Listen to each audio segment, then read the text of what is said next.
kajian ilmiah.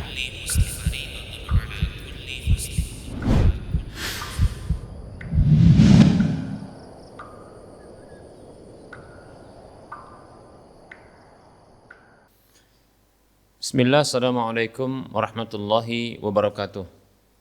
Innal hamdalillah nahmaduhu wa nasta'inuhu wa nastaghfiruh wa na'udzu billahi min shururi anfusina wa min sayyiati a'malina. Man yahdihillahu fala mudhillalah wa man yudlilhu fala hadiyalah. Wa asyhadu an la ilaha illallah wahdahu la syarikalah wa asyhadu anna Muhammadan abduhu wa rasuluhu sallallahu alaihi wasallam. Qala Allah tabaraka wa ta'ala, ya ayyuhalladzina amanu taqullaha haqqa tuqatih wa la tamutunna illa wa antum muslimun. Ya ayyuhan nasu taqu rabbakumul ladzi khalaqakum min nafsin wahidah wa khalaqa minha zawjaha wa bassa minhuma rijalan katsiran wa nisaa'a wattaqullaha alladzi tasaaluna bihi wal arham innallaha kana 'alaikum raqiba. Ya ayyuhalladzina amanu taqullaha wa qulu qawlan sadida yuslih lakum a'malakum wa yaghfir lakum dhunubakum wa may yuti'illaha wa rasulahu faqad faza fawzan 'azima. Amma ba'd, fa inna asdaqal hadisi kitabullah wa khairal huda huda Rasulillah sallallahu alaihi wasallam wa syarral umuri muhdatsatuha wa kullu muhdatsatin bid'ah wa kullu bid'atin dhalalah wa kullu dhalalatin finnar. Para muslim, para hamba Allah rahimani wa rahimakumullah, alhamdulillah kita bersyukur kepada Allah Subhanahu wa taala atas berbagai nikmat yang Allah Subhanahu wa taala berikan. Selawat dan salam kita ucapkan untuk nabi kita tercinta Muhammad sallallahu alaihi wasallam. Para pemirsa Rosyad TV rahimani wa rahmakumullah, kita kali ini akan membahas motivasi-motivasi di dalam menuntut ilmu. Perlu kita ketahui bahwasanya menuntut ilmu agama adalah kewajiban bagi setiap hamba. Rasulullah sallallahu alaihi wasallam bersabda dalam sebuah hadis yang diriwayatkan oleh Imam Ibnu Majah dalam kitab Sunannya. Rasulullah sallallahu alaihi wasallam bersabda, "Talabul ilmi fariidatun 'ala kulli muslim." Menuntut ilmu wajib bagi setiap muslim. Hadis riwayat Ibnu Majah. Kewajiban menuntut ilmu bagi setiap muslim itu berlaku bagi muslim laki-laki maupun muslim perempuan. Bahkan anak-anak semenjak dini mereka diharuskan untuk menuntut ilmu, membiasakan menuntut ilmu. Demikianlah generasi awal dari umat ini, umat Rasulullah sallallahu alaihi wasallam. Mereka mendidik anak-anak mereka untuk mempelajari ilmu Al-Quran, ilmu hadis, ilmu yang dengannya mengenal ajaran-ajaran Islam, agama Islam ini. Para muslim rahimani wa rahimakumullah, banyak terdapat motivasi untuk menuntut ilmu. Selain menuntut ilmu memiliki hukum wajib bagi setiap muslim. Nabi kita Muhammad sallallahu alaihi wasallam menyampaikan berbagai motivasi, baik itu dari Al-Quran maupun hadis Nabi sallallahu alaihi wasallam, hadis beliau, ungkapan beliau, yang tujuannya agar umat Islam ini mereka bersemangat untuk menuntut ilmu, mempelajari ilmu agama.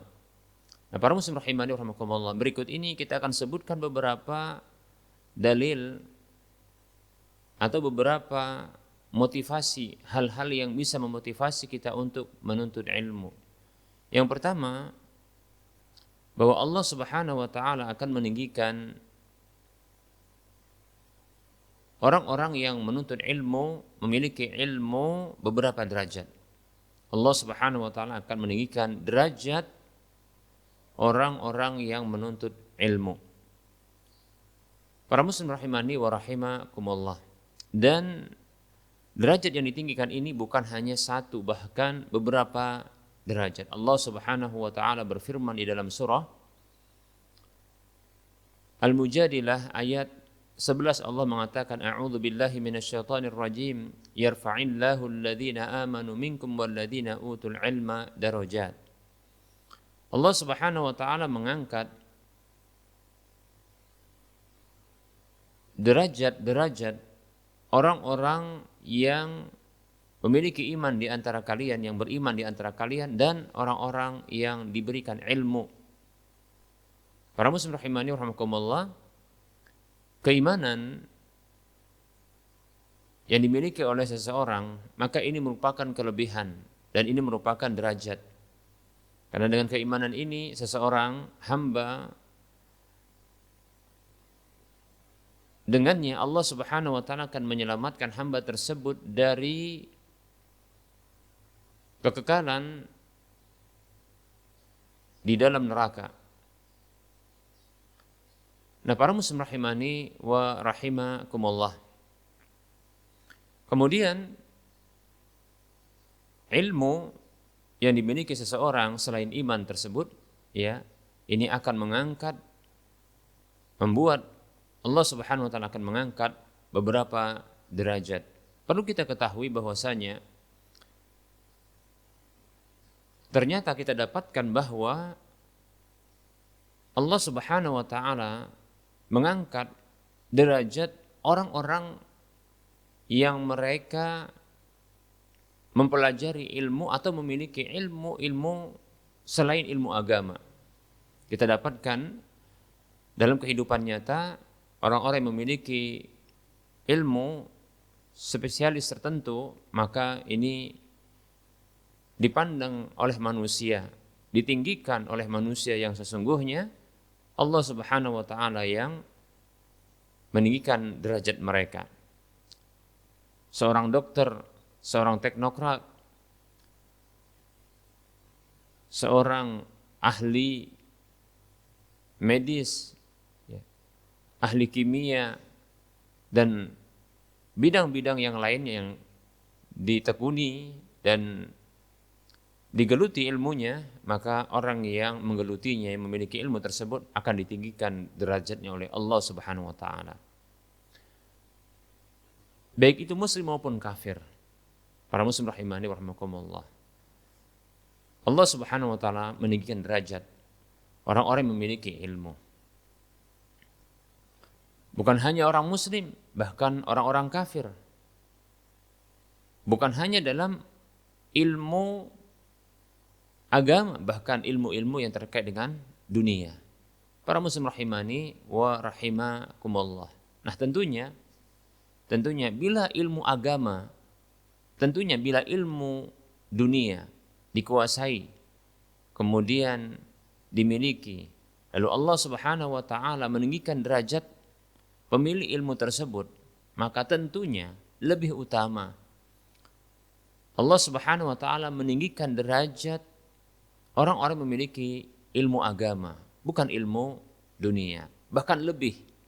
Oleh karenanya Allah menyebutkan dengan darajat, beberapa derajat. Para muslim rahimani wa rahimakumullah. Mengapa demikian? Karena ilmu dunia hanya sebatas di dunia dan manfaatnya juga di dunia. Adapun ilmu agama, maka kemanfaatannya ini di dunia, demikian pula di akhirat, yaitu kehidupan setelah kematian ini. Para muslim rahimani wa rahimakumullah. Oleh karenanya kita dapatkan di dalam sejarah Islam, kita dapatkan selama perjalanan Islam kita dapatkan orang-orang yang berstatus rendah dalam pandangan manusia. Orang-orang yang mereka dipandang rendah oleh manusia. Seperti contohnya adalah budak. Demikian pula mantan budak.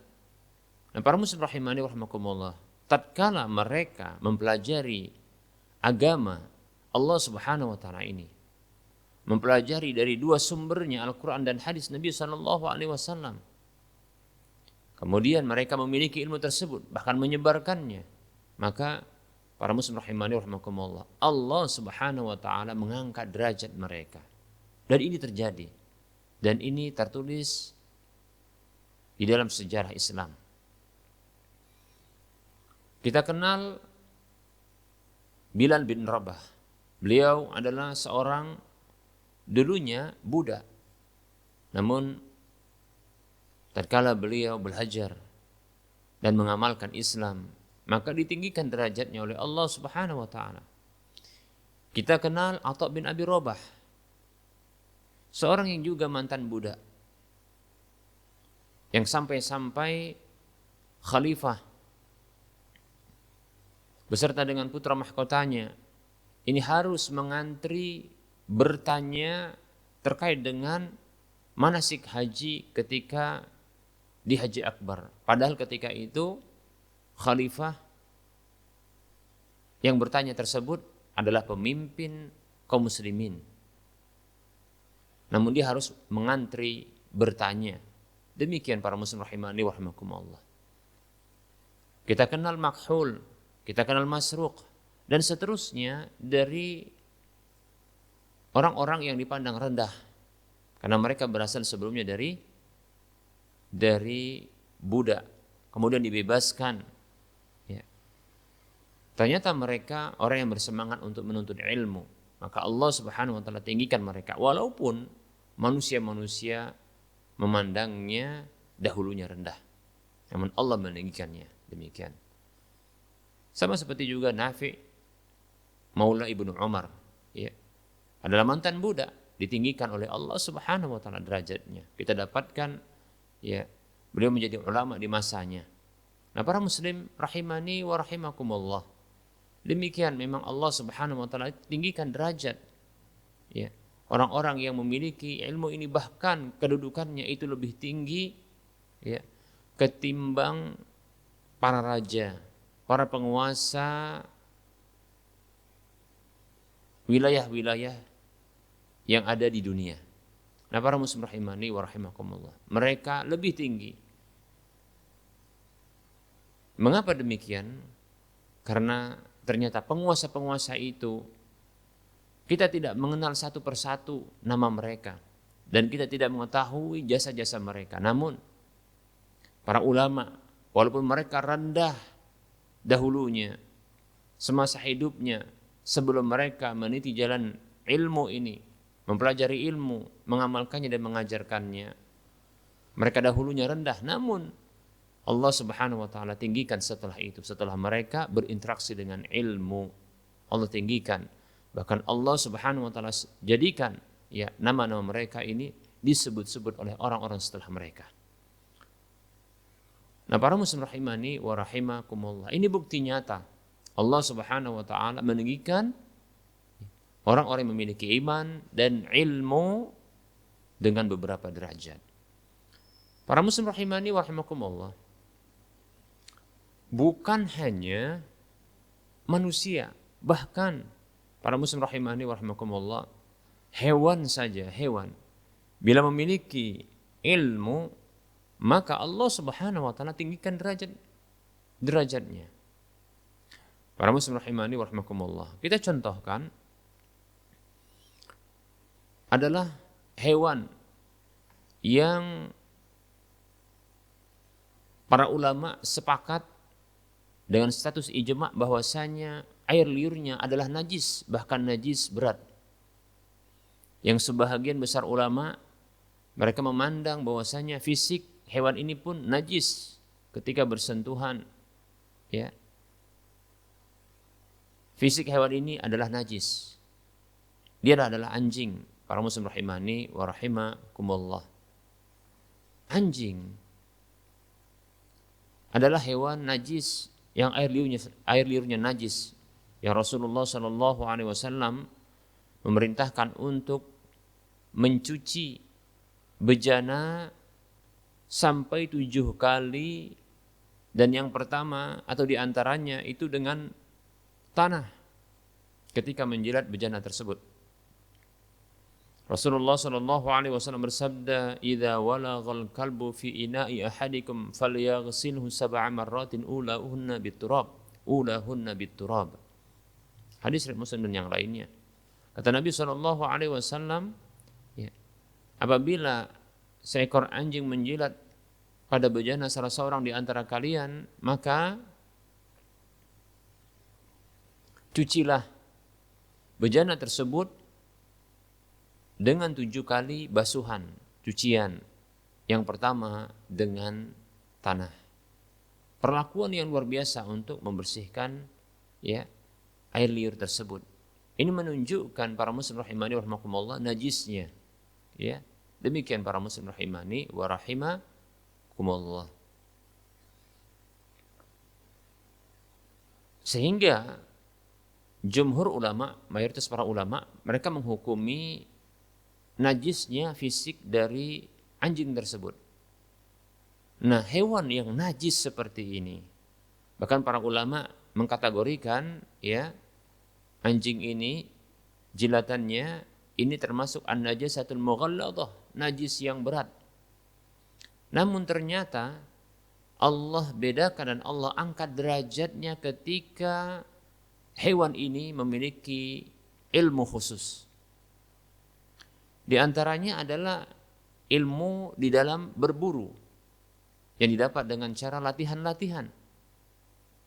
Karena memang ilmu didapatkan di antaranya dengan melalui latihan, ujian dan latihan. Demikian para muslim rahimani wa rahimakumullah. Allah Subhanahu wa taala berfirman di dalam surah Al-Maidah ayat 4. Yang ini menunjukkan tingginya derajat hewan yang najis satu ini. Ketika dia memiliki ilmu khusus, itu ilmu di dalam berburu.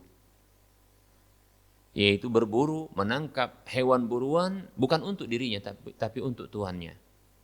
Berbeda halnya bila hewan tersebut dia tidak memiliki ilmu berburu, maka bila dia menangkap buruan maka itu untuk dirinya, dan terkadang dia pun menerkam dan memakannya. Nah, para muslim rahimani wa rahimakumullah, Allah berfirman dalam surah Al-Maidah ayat 4, "A'udzu billahi minasyaitonir rajim. Yas'alunaka madza uhilla lahum qul uhilla lakumut thayyibat wa ma 'allamtum minal jawarihi mukallibina tu'allimunahunna mimma 'allamakumullah fakulu mimma amsakna 'alaikum wadhkuru ismallahi 'alaihi wattaqullaha innallaha sari'ul hisab." Allah berfirman yang artinya, mereka bertanya kepadamu, yaitu umat Rasulullah SAW ketika itu. Mereka bertanya kepadamu, apa yang dihalalkan untuk mereka? Maka katakan kepada mereka, telah dihalalkan untuk kalian perkara-perkara yang baik. Dan apa saja dari hewan anjing yang kalian ajarkan kepadanya dari latihan-latihan dan didikan-didikan yang telah Allah ajarkan kepada kalian, yaitu maksudnya adalah berburu. Lalu Allah mengatakan fakulu mimma amsakna alaikum, maka makanlah dari apa saja yang telah mereka tangkap untuk kalian. Lihat, apakah dia menangkap dengan tangannya, kakinya? Tidak, dia menangkap dengan mulutnya. Ya, demikian. Menangkap dengan mulutnya seperti itu. Dan membawa buruan tersebut ya kepada tuannya dengan mulutnya. Demikian. Wadhkuru ismallahi alaihi, dan sebutkanlah nama Allah Subhanahu wa taala padanya. Oleh karenanya ketika melepaskan anjing tersebut, membaca bismillah sebut nama Allah, maka apabila hewan tersebut, anjing yang telah dilatih, yang memiliki ilmu berburu, maka ketika dia menangkap dan didapatkan ternyata hewan buruan tersebut mati dalam tangkapan tersebut, yang sesungguhnya hewan anjing ini sudah dilatih dan memiliki ilmu untuk berburu, yang dia berburu bukan untuk dirinya tapi untuk tuannya, maka hewan yang ditangkapnya, hewan buruan tersebut berhukum halal karena Allah memerintahkan untuk memakan. Demikian. Dan tentunya bekas dari gigitannya, maka itu diperlakukan dengan cucian sebagaimana yang diajarkan oleh Nabi SAW, yaitu dengan 7 bilasan air, yang salah satunya dengan tanah. Demikian para muslim rahimani wa rahimakumullah. Lihat, anjing hewan najis yang jilatannya ini najis, namun tatkala menangkap hewan buruan bahkan dengan giginya yang tentu mengandung air liurnya, maka itu juga najis. Namun hewan tersebut ternyata bila mati tidak menjadi bangkai, halal. Apa sebabnya? Karena hewan tersebut, anjing tersebut telah memiliki ilmu sehingga Allah angkat derajatnya, dan tindakannya pun Allah perlakukan berbeda. Allah istimewakan dengan halalnya tangkapannya dan buruannya, berbeda dengan anjing-anjing yang tidak memiliki ilmu khusus ini. Ya, walaupun ketika kita melepaskan anjing untuk berburu, namun ternyata anjing tersebut tidak memiliki ilmu berburu, maka ketika hewan tersebut ditangkap dan mati, maka menjadi bangkai. Para muslim rahimani wa rahimakumullah. Jikalau hewan najis saja Allah angkat derajatnya, demikian pula tindakannya Allah perlakukan khusus. Lalu bagaimana lagi orang-orang yang mereka beriman, manusia tidak kafir bahkan beriman, lalu mereka menuntut ilmu, lalu mereka mempelajari ilmu, mengamalkan ilmu dan mengajarkan ilmu tersebut, maka tentunya Allah istimewakan mereka. Allah istimewakan mereka dengan derajat-derajat yang tinggi, darajat, beberapa derajat yang kita tidak tahu. Yang pasti itu nyata. Nah, kita dapatkan para muslim rahimani rahimakumullah, Allah angkat derajat orang-orang yang memiliki ilmu dari zaman ke zaman, termasuk di zaman ini. Para muslim rahimani wa rahimakumullah. Ya. Ini motivasi yang pertama, di mana kita dimotivasi untuk menuntut ilmu, mempelajari ilmu. Ya. Sehingga dengan hal tersebut Allah Subhanahu wa taala akan mengangkat derajat kita di dunia, lebih-lebih kita harapkan di akhirat. Nah, para muslim rahimani wa rahimakumullah.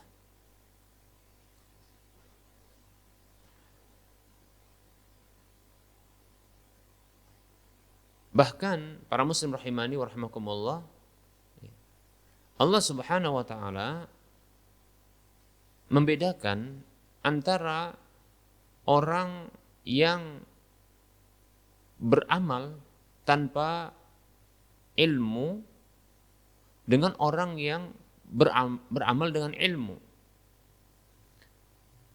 Para muslim rahimani wa rahimakumullah, Allah Subhanahu wa taala memerintahkan kita untuk berdoa, dan Allah jadikan doa tersebut untuk dibaca dengan status hukum wajib, bahkan dimasukkan dalam rukun dalam sholat.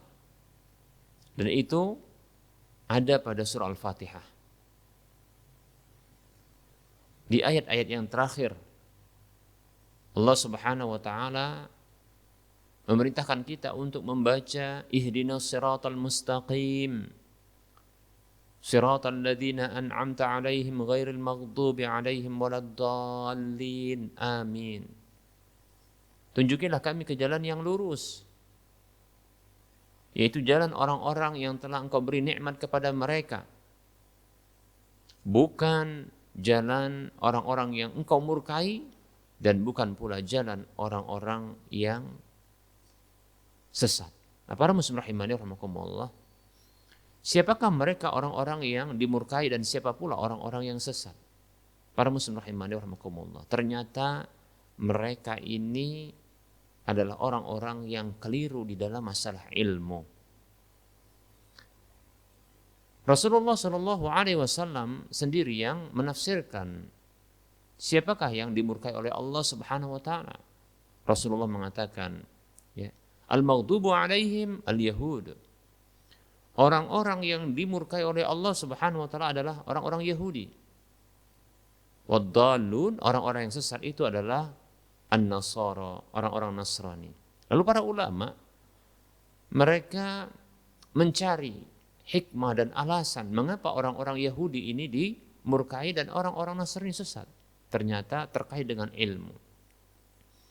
Yaitu orang-orang Yahudi dimurkai oleh Allah Subhanahu wa taala dikarenakan mereka orang yang memiliki ilmu namun tidak merealisasikan ilmu dalam tindakan nyata. Amal. Demikian. Memiliki ilmu namun ternyata mereka ilmu tersebut tidak bermanfaat bagi mereka. Ilmu tersebut tidaklah memberikan rasa takut pada diri mereka. Bahkan mereka tidak beramal. Bahkan sebaliknya mereka melanggar ilmu tersebut. Wajar Allah murka kepada mereka.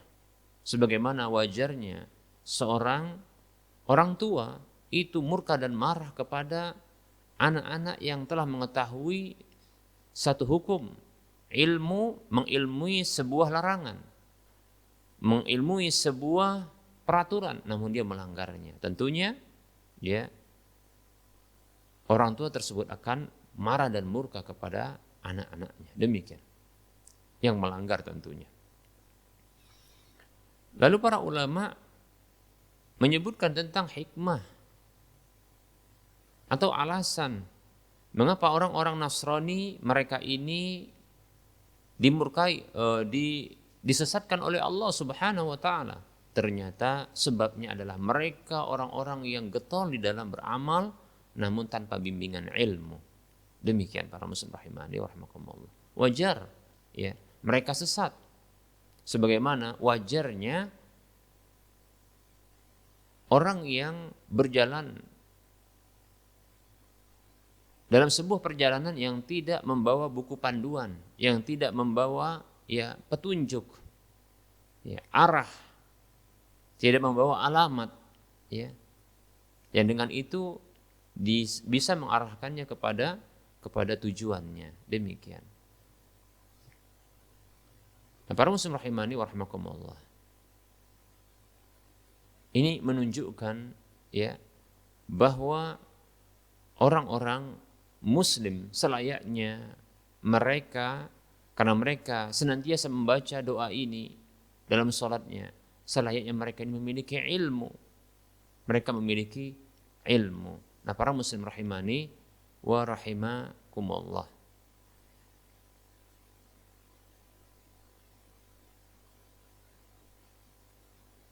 Nabi kita Muhammad sallallahu alaihi wasallam sendiri diperintahkan oleh Allah Subhanahu wa taala dalam surah Thaha untuk meminta tambahan ilmu.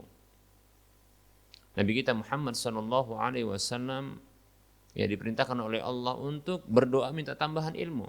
Wa qur rabbi zidni ilma, dan katakan Muhammad, berdoalah, Rabbi zidni ilma, wahai Rabbku tambahkanlah ilmu kepadaku. Demikian. Oleh karenanya kita dapatkan satu riwayat dari salah seorang istri Nabi Shallallahu Alaihi Wasallam yang mengkabarkan bahwa Nabi Shallallahu Alaihi Wasallam di setiap pagi beliau berdoa, Allahumma inni as'aluka ilman nafi'a wa rizqan tayyiba wa amalan mutaqabbala. Ya, hadis riwayat Ibnu Majah. Allahumma inni as'aluka ilman nafi'a. Ya Allah, sungguhnya aku meminta kepadamu ilmu yang bermanfaat. Wa rizqan tayyiba, rizki yang baik. wa amalan mutaqabbala, dan amal yang diterima. Nah, para muslim rahimani wa rahimakumullah. Karena memang ilmu ini, ilmu yang bermanfaat ini akan memberikan manfaat kepada pemiliknya untuk menuntunnya dalam mendapatkan rizki yang baik dan halal baginya. Sehingga ketika hamba tersebut mengkonsumsi makanan ya yang baik dan halal bagi dirinya, maka ini akan membuat diterimanya amalnya, doa-doanya. Karena di antara penghalang amal diterima dan doa diterima, di antaranya adalah interaksi dengan perkara-perkara yang diharamkan, perkara-perkara yang diharamkan oleh Allah Subhanahu wa taala. Nabi sallallahu alaihi wasallam bersabda dalam sebuah hadis yang diriwayatkan oleh Imam Muslim dari sahabat Abu Hurairah radhiyallahu anhu yang mengatakan Rasulullah sallallahu alaihi wasallam bersabda, "Innallaha thayyibun la yaqbalu illa thayyiba." Sesungguhnya Allah Maha baik dan tidak akan menerima kecuali yang baik. Wa innallaha amaral mu'minin bima amara bihil mursalin, dan sesungguhnya Allah memerintahkan orang-orang beriman dengan apa saja yang Dia perintahkan para rasulnya. Qala ta'ala, Allah Ta'ala berfirman, ya ayyuhar rusulu kulu minat thayyibati wa'malu salihah. Wahai para rasul, makanlah dari makanan-makanan yang baik dan beramallah yang saleh. Karena memang amal yang saleh itu bisa didapatkan karena makanan-makanan yang baik, ya. Ketahuilah amal-amal soleh itu ya bisa didapatkan, bisa diraih oleh seseorang, mudah dilakukan olehnya tatkala ya dia bisa mengkonsumsi, dia biasa mengkonsumsi makanan yang baik bagi dirinya. Demikian. Dan tidak akan bisa seseorang itu mendapatkan makanan yang baik, makanan yang hal baginya kecuali dengan bimbingan ilmu, yang dengannya dia akan mengetahui apa saja yang diharamkan bagi dirinya dan apa saja yang dibolehkan bagi dirinya. Demikian. Wa qala ta'ala, dan Allah berfirman, lanjutan dari hadis tersebut, ya ayyuhalladzina amanu kulu min thayyibati ma razaqnakum. Wahai orang-orang beriman, makanlah dari hal-hal baik yang telah kami rezekikan kepada kalian. Demikian. Summa dzakara ar-rajula, kemudian beliau menyebutkan seseorang yutilus safar, yang jauh dalam safarnya, ash'asa aghbar ash'asa, dalam kondisi acak-acakan, awut-awutan pakaiannya, rambutnya, aghbar berdebu. Ini kondisi di mana makbulnya doa, ini kondisi di mana ya seseorang itu makbul doanya. Safar, jauh dari kampung halamannya, ini kondisi di mana ya makbul doa. Kata Nabi SAW, salasu da'awatin la turaddu, ada 3 doa yang tidak tertolak. Da'watul musafiri, ini yang pertama, doa orang yang safar. Wa da'watul madlumi, doa orang yang terzalimi. Wa da'watul walidi liwaladihi, doa orang tua untuk anaknya. Baik para muslim rahimani wa rahimakumullah. Nah, doa orang yang safar ini makbul. Layaknya ya seperti kita ketika mendapatkan orang yang jauh dari kampung halamannya dan habis bekalnya, lalu dia meminta kepada kita, dengan jujur dia meminta, maka kita akan bisa memberi kepadanya. Begitulah orang yang safar juga demikian. Dia meminta kepada Allah maka makbul doanya. Tentunya Allah lebih utama ketimbang kita untuk mengabulkan permintaan orang yang jauh dari negeri dan kampung halamannya. Demikian. Begitu juga kondisi di mana orang tersebut ya berdebu, kumal, ya, acak-acakan, awut-awutan. Maka sangat layak Allah Subhanahu wa taala untuk menerima doanya, memenuhi permintaannya. Sebagaimana layaknya kita ya, itu mudah untuk bisa memberi permintaan orang yang minta kepada kita dalam kondisi dia memelas, pakaiannya kumal, ya acak-acakan, demikian. Berbeda halnya apabila seseorang meminta kepada kita dalam kondisi berpakaian necis. Nah, tentunya kita tidak akan memberi kepadanya karena kita menduga dia adalah orang yang cukup dan mampu demikian.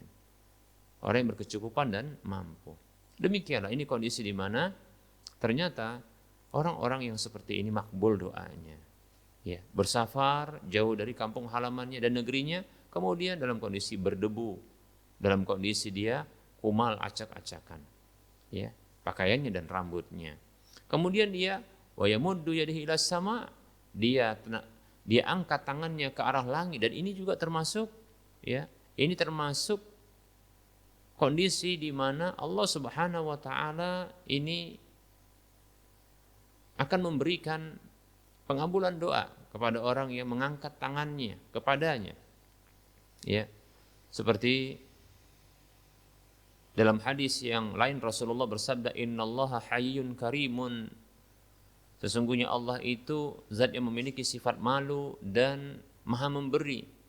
Sesungguhnya Allah malu dari hambanya yang mengangkatkan, menengadahkan tangannya ke arahnya, lalu mengembalikannya dalam kondisi kosong hampa. Demikian. Allah malu.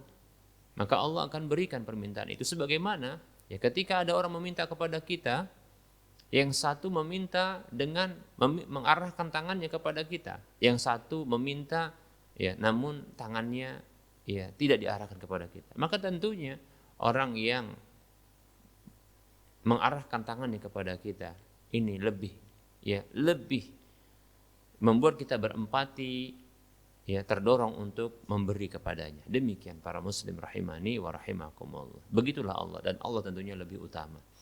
Permasalahannya, sebabnya adalah wa mat'amuhu haram, makanannya haram, wa mashrabuhu haram, minumannya haram, wa malbasuhu haram, pakainya haram, wa ghudhiya bil haram, kenyang dengan yang haram, fa anna yustajabu lidzalika, lalu bagaimana bisa dikabulkan permintaannya. Hadis riwayat Muslim. Demikian. Interaksi dengan yang haram ini bisa menghalangi doa. Demikian. Baik para muslim rahimani wa rahimakumullah. Nah, oleh karenanya dibutuhkan ilmu yang bermanfaat, yang ini akan menghasilkan usaha-usaha yang halal, rezeki-rezeki yang didapat dengan cara diusahakan dengan cara yang halal, dan ini akan menghasilkan pula berikutnya ya amal-amal yang diterima. Baik para muslim rahimani wa rahimakumullah. Berikutnya kita akan sebutkan keutamaan ya selanjutnya dari menuntut ilmu, mempelajari ilmu. Bahwasanya ilmu itu adalah kebaikan terbaik, anugerah terbaik yang Allah Subhanahu wa taala berikan kepada hambanya. Rasulullah Shallallahu alaihi wasallam bersabda dalam sebuah hadis yang diriwayatkan oleh Imam Bukhari dan yang lainnya, Imam Muslim demikian pula, dari sahabat Muawiyah radhiyallahu anhu yang mengatakan Rasulullah Shallallahu alaihi wasallam bersabda, "Man yuridillahu bihi khairan yufaqihu fid din." Siapa saja yang Allah inginkan kebaikan pada dirinya. Perhatikan di sini Rasulullah mengatakan man yuridillahu bihi khairan. Siapa saja yang Allah inginkan kebaikan bihi kepadanya. Huruf ba ini bermakna al-ilsaq. Itu menempel terus. Jadi Allah inginkan kebaikan itu terus menempel bagi seseorang tersebut. Nah, siapa saja yang Allah inginkan kebaikan itu menempel terus pada dirinya, maka yufaqihu fid din. Allah berikan pemahaman agama padanya. Para muslim rahimani wa rahimakumullah. Pemahaman terhadap agama tak akan bisa didapatkan kecuali dengan cara menuntutnya. Ya. Innamal ilmu bitta'allum. Sesungguhnya ilmu itu didapat dengan cara dipelajari, dituntut. Demikian para muslim rahimani wa rahimakumullah. Menuntut ilmu, ya. Kemudian mendapatkan ilmu, mempelajari ilmu, lalu mengamalkan ilmu, kemudian menyebarkan ilmu, mengajarkan ilmu. Maka para muslim rahimani wa rahimakumullah, ini merupakan kebaikan yang terbaik. Bahkan ilmu ya, yang dengannya ya, dia mengetahui apa saja yang membuat Allah Subhanahu wa taala ridho kepada dirinya. Dan dalam ilmu pula, dalam ilmu tersebut terdapat motivasi yang besar untuk mendapatkan keridhaan Allah tersebut, ya. Maka dia pun dimotivasi dan dia pun termotivasi. Dia pun melakukannya. Dengan ilmu tersebut dia akan mengetahui apa saja yang bisa membuat Allah Subhanahu wa taala murka. Bahkan dalam ilmu tersebut disebutkan tentang orang-orang yang telah dimurkai dan apa saja mereka lakukan sehingga Allah memurkai mereka, demikian seterusnya. Nah, para muslim rahimani wa rahimakumullah. Nah, tentunya ya, ilmu ini adalah ilmu yang terbaik, anugerah terbaik yang Allah berikan kepada seorang hamba. Para muslim rahimani wa rahimakumullah.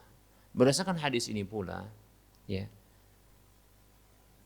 maka hendaknya bila kita ingin mendapatkan kebaikan, hendaknya kita berinteraksi dengan ilmu, ya.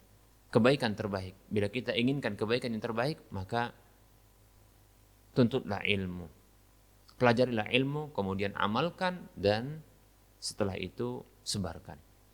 Begitu juga bila kita menginginkan ya mendapatkan kebaikan, ya, mendapatkan kebaikan atau menginginkan untuk mendapatkan pasangan, maka hendaknya kita mencari pasangan yang juga berinteraksi dengan ilmu.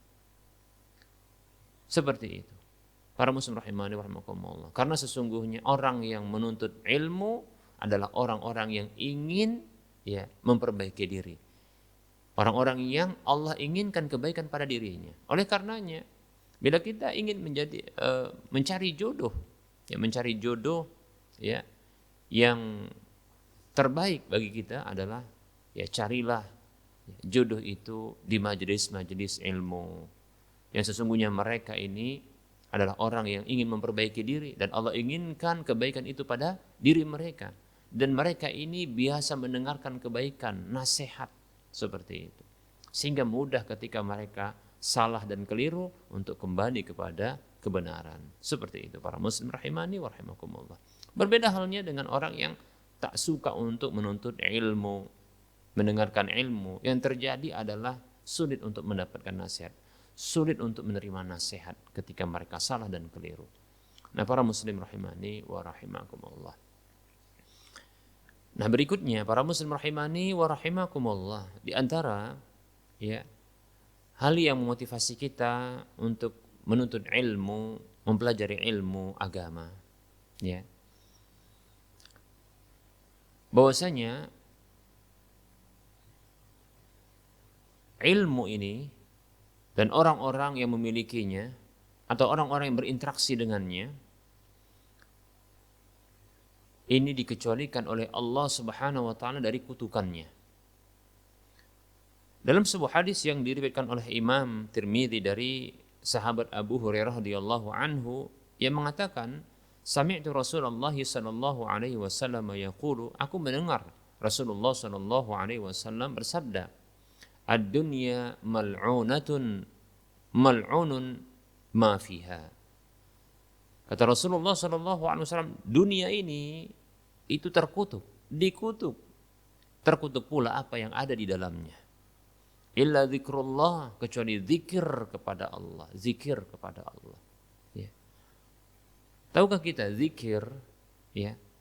Ungkapan zikir ini adalah kiasan untuk ilmu, nama lain untuk ilmu. Oleh karenanya dalam surah Al-Anbiya ayat 7 Allah Subhanahu wa taala berfirman, fas'alu ahla dzikri in kuntum la ta'lamun, bertanyalah kepada ahlu dzikri. Ahlu dzikri yaitu orang yang memiliki zikr. Apa itu zikr? Ilmu. In kuntum la ta'lamun, bila kalian tidak tahu. Nah, tentunya tafsir untuk zikri, az-zikru adalah ilmu. Karena terkait dengan ya ketidaktahuan, maka tentunya bertanya kepada orang yang tahu, demikian, ya. Fas'alu ahla dzikri in kuntum la ta'lamun, bertanyalah kepada orang yang punya ilmu ketika kalian tak tahu ilmunya, begitu. Ya. Demikian para muslim rahimani wa rahimakumullah. Demikian pula ternyata Al-Qur'an dinamakan oleh Allah Subhanahu wa taala dengan zikr, ya. Al-Qur'an itu disebut dengan zikr. Yang Al-Qur'an itu merupakan sumber ilmu. Bahkan ilmu itu adalah maqala Allah wa qala Rasul. Ilmu itu adalah apa yang difirmankan oleh Allah dan apa yang disabdakan Rasulullah. Karena keduanya adalah wahyu. Jadi ilmu adalah wahyu Allah Subhanahu wa taala. Al-Qur'an sebagai wahyu dan hadis sebagai wahyu dari Allah Subhanahu wa taala itu adalah sumber ilmu, seperti itu. Allah mengatakan, ya, dalam surah Al-Hijr ayat 9 Allah mengatakan, a'udzu billahi minasyaitonir rajim, inna nahnu nazzalna dzikra wa inna lahu lahafizun. Inna nahnu nazzalna dzikra wa inna lahu lahafizun. Sesungguhnya kamilah yang telah menurunkan al-dzikr, yaitu Al-Qur'an itu. Kenapa Al-Qur'an disebut dengan al-dzikr oleh Allah Subhanahu wa taala? Karena memang dia, ya, kembali untuk mengingatkan Allah Subhanahu wa taala. Ya. Dan kami yang menjaganya, kata Allah.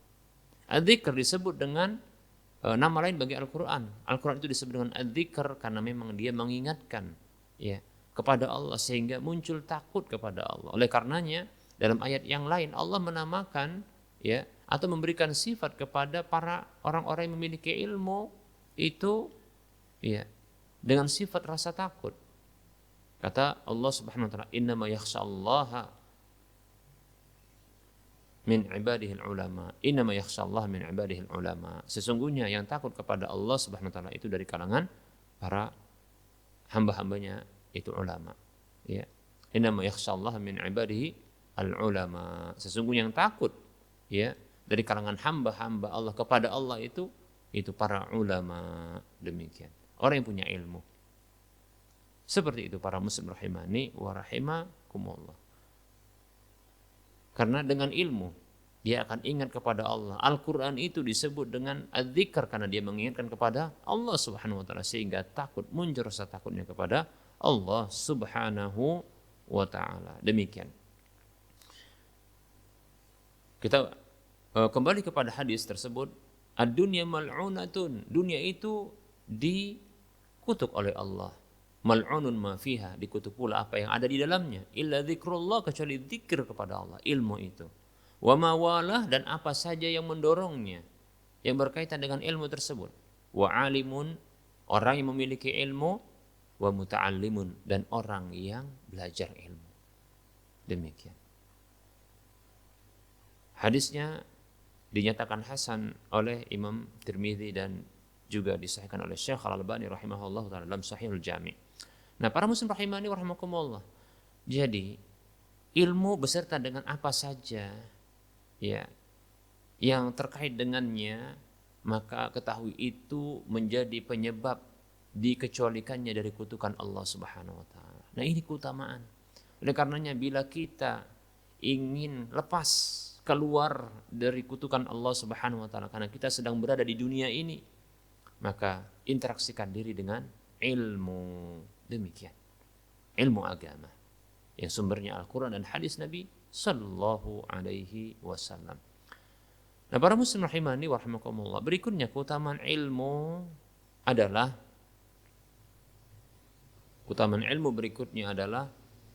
ilmu ini apabila kita hadir di majelisnya, maka ternyata di dalamnya terdapat banyak keutamaan. Berbeda halnya bila kita hanya mendengarkan lewat rekaman atau kita melihat televisi, ya.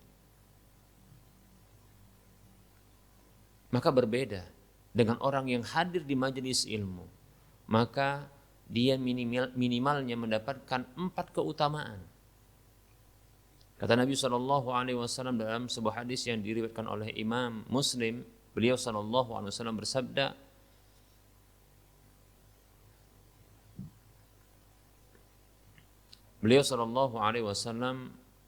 bersabda, hadis yang tentunya sahih, yaitu hadis yang masyhur terkait dengan datang menghadiri majelis ilmu.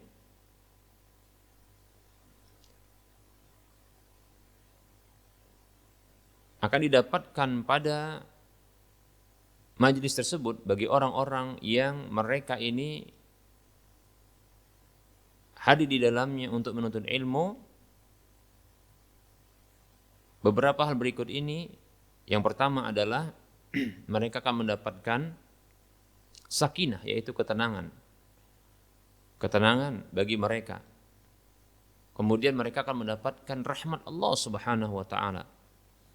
Berikutnya mereka akan disebut-sebut oleh Allah Subhanahu wa taala, dipuji-puji oleh Allah Subhanahu wa taala, dan mereka akan dikelilingi oleh para malaikat. Kata Nabi SAW, majtama'a qaumun fi baitin min buyutillah wa yatadarasuna bainahum yatluna kitab Allah wa yatadarasuna bainahum illa nazalat alaihimus sakinah wa ghasyiyatuhumur rahmah wa hafathumul malaikah wa dzakarahumullahu fi man indah. Kata Nabi SAW, majtama'a qaumun fi baitin min buyutillah. Tidaklah ada sekelompok orang yang berkumpul di salah satu dari rumah-rumah Allah. Yatluna kitab Allah, mereka membaca kitab Allah sebagai sumber ilmu, wahyu Allah Subhanahu wa taala. Membaca wahyu Allah, ketetapan Allah. Kemudian wa yatadarasuna bainahum wa yatadarasunahu bainahum. Kemudian mereka mengajarkan di antara mereka apa yang ada di dalam kitabullah Al-Quran tersebut. Ya, begitu juga penjelasan di dalam wahyu Allah yang lainnya, yaitu hadis Nabi SAW. Disampaikan, diajarkan, dikenalkan. Ya. Tidaklah demikian kondisi mereka dalam perkumpulan tersebut, melainkan nazalat alaihimus sakinah, turun kepada mereka sakinah. Apa itu sakinah? Ketenangan, ketenangan jiwa. Oleh karenanya kita dapatkan banyak permasalahan orang-orang yang hadir di dalamnya itu selesai, karena ternyata Allah Subhanahu wa taala menjadikannya lapang hatinya, tenang jiwanya, sehingga dia mampu berpikir dengan jernih. Dengan begitu ternyata terbuka baginya masalahnya. Ya, terbuka baginya masalahnya, tampak baginya jalan keluarnya, seperti itu, dari masalah yang menghimpitnya. Demikian. Bahkan terkadang Allah ilhamkan, terkadang pula didapatkan ternyata masalahnya ketika itu sedang dibahas tanpa dia sadari dan tanpa disengaja. Ternyata ada permasalahan yang sedang menimpanya, itu ternyata disebutkan solusinya di dalam kajian tersebut. Demikian para muslim rahimani wa rahimakumullah. Turun kepada orang-orang yang hadir di majelis ilmu tersebut sakinah, ketenangan jiwa. Ya. Betapa banyak kita menginginkan ketenangan jiwa, sampai-sampai kita dapatkan bisnis untuk menghadirkan ketenangan jiwa. Seperti contohnya bisnis wisata, bisnis wisata. Masya Allah, sampai ada biaya yang besar yang dikeluarkan untuk wisata, wisata yang semuanya ini kembali kepada tujuan, yaitu ketenangan jiwa. Tidaklah ada orang yang mengeluarkan biaya yang keluar di penghujung pekan, disebut dengan weekend, mengeluarkan biaya yang besar, dan dia naik ke puncak-puncak atau mencari tempat-tempat yang semuanya mereka inginkan di sana didapatkan ketenangan. Ketahui, ketenangan yang didapatkan oleh seorang muslim itu ada di majelis ilmu. Demikian. Sakinah, turun kepada mereka sakinah. Demikian. Kemudian wa ghasyiyatuhumur rahmah, mereka akan diliputi oleh rahmat. rahmat Allah, kasih sayang Allah luar biasa. Ketahui sesungguhnya ya, surga itu bisa diraih karena rahmat Allah Subhanahu wa taala, bukan karena amal kita. Ya. Amal kita hanyalah sebagai sarana untuk mendapatkan keridhaan Allah. Kemudian karena keridhaan Allah ini maka Allah pun ridho dan rahmat kasih sayang kepada hambanya yang beramal tersebut. Bahkan ada hamba yang tidak beramal, ya, namun Allah karena keridhaan dan rahmatnya maka mengampuninya, lalu masukkannya ke dalam surga. Jadi surga didapatkan itu karena rahmat Allah Subhanahu wa taala dan ridhonya. Demikian. Dan orang yang menuntut ilmu berada di majelis ilmu maka ia diliputi oleh rahmat Allah Subhanahu wa taala. Kemudian wahafathumul malaika, dia akan dikelilingi oleh para malaikat. Tamu-tamu dari Allah Subhanahu wa taala. Makhluk-makhluk yang suci dari dosa. Makhluk-makhluk yang diciptakan dari nur cahaya. Makhluk yang didekatkan kepada Allah Tabaraka wa taala. Demikian. Yang apabila mereka berdoa maka makbul doanya. Ya. Demikian.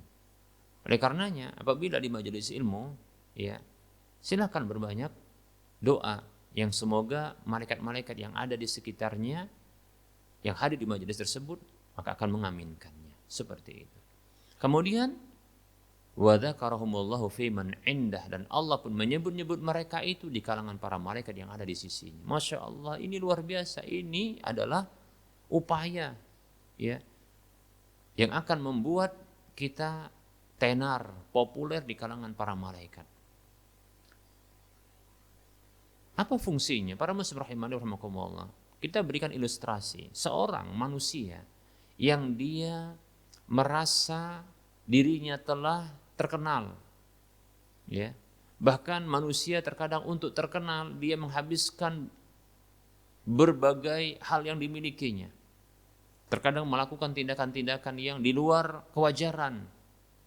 Kata orang Arab, ya, khalif tu'raf, lakukan hal yang berbeda dari yang dilakukan oleh manusia, maka engkau akan dikenal. Orang Arab juga mengatakan kencingnya air zam-zam, engkau akan terkenal. Demikian, seperti itu. Buat yang aneh pasti terkenal, sampai seperti itu. Ada pula yang mengeluarkan biaya yang besar karena hanya ingin terkenal. Ya. Dan seterusnya para muslim rahimani rahimakumullah.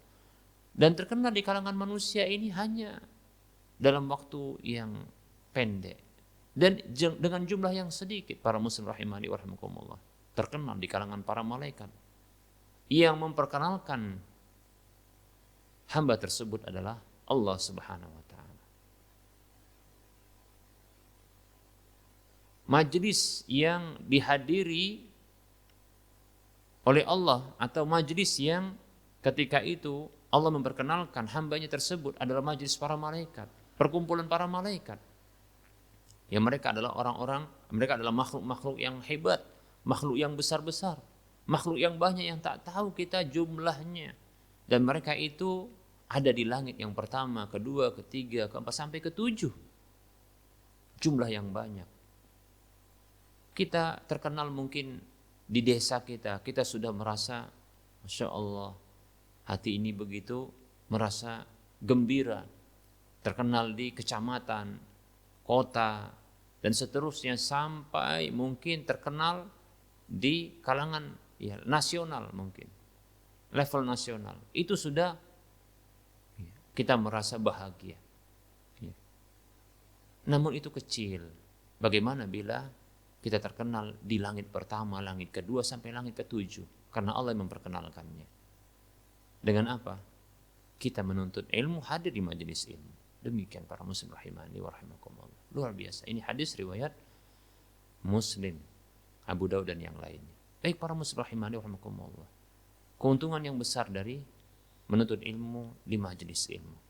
Yang terakhir kita akan sebutkan, sebenarnya banyak ya keuntungan, manfaat, keutamaan dari menuntut ilmu.